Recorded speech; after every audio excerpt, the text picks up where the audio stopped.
Hello everyone. Today I have a video to introduce you to modern machines. These are the largest tree cutting machines in the world. Some of the tree felling machines you may not have seen before.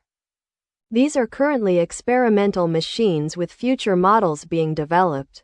These machines make people's work easier and save time. You must understand that these machines will cause harm to the environment. These machines are people's convenience. The damage to the environment depends on the people who use these machines. For scientists, the work of inventing all kinds of machines that are convenient for people continues.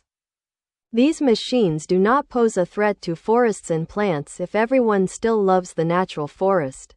People still need trees and other developments. We can use these machines to develop roads, cut down forests that are old enough to be cut down, and other needs that can relieve human effort and be fast. These machines are a great achievement for scientists.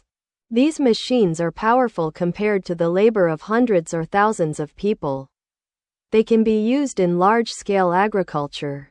Human labor is not sufficient to harvest crops on time. So scientists have developed agricultural harvesting machines to facilitate human labor. Currently, some machines are fully operational and the machines are in prototype form and will be put into use in the future. Every machine that is created always has its advantages and disadvantages.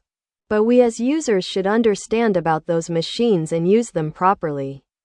Some machines can affect the user's life, requiring users to be very careful while using those machines.